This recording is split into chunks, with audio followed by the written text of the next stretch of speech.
During this presentation, I'm going to talk to you about some common signs of autism, the criteria and thresholds for diagnosing autism, common practices and interventions used in educating those that are on the spectrum, as well as the challenges in helping an adult with ASD transition into an independent working adult.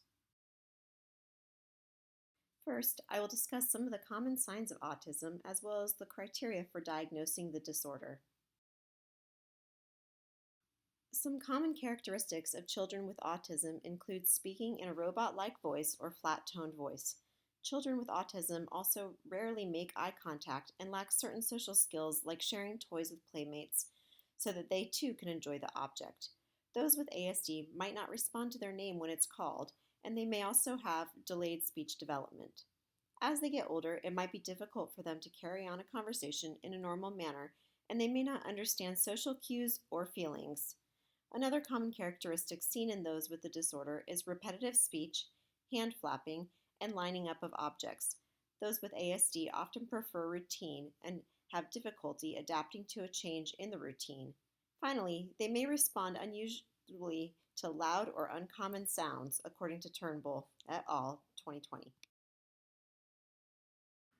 Although some parents might be quick to express concern that their child is displaying signs of autism, there are some additional criteria that are used by the education system to evaluate a child to determine first if they are on the spectrum, and if so, to what level.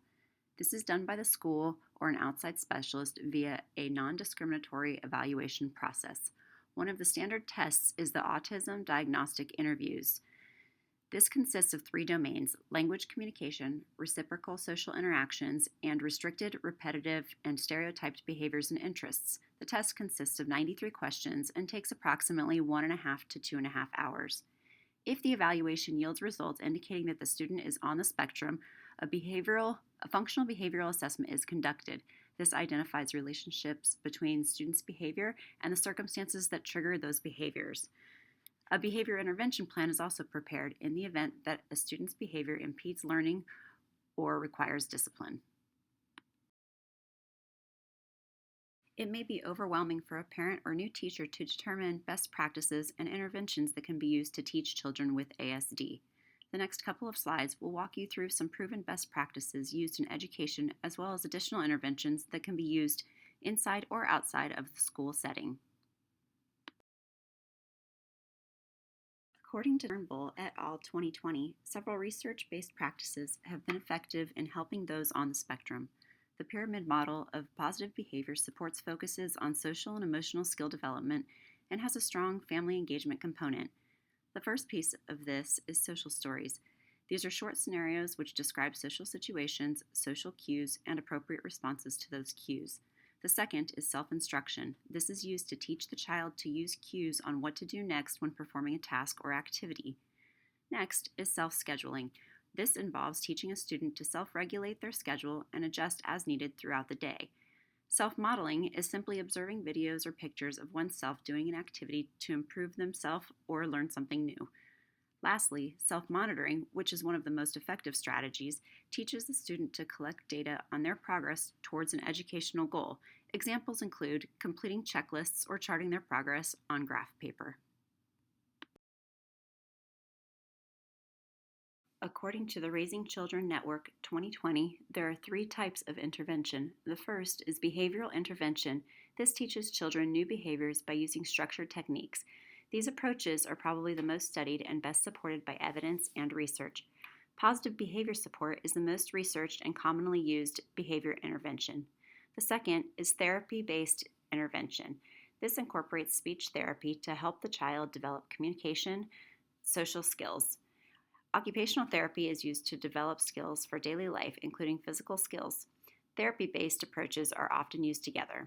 Lastly, medical intervention includes the use of medication for behaviors such as inattention, hyperactivity, anxiety, obsessive-compulsive behavior, self-harming behavior, and sleep disorders.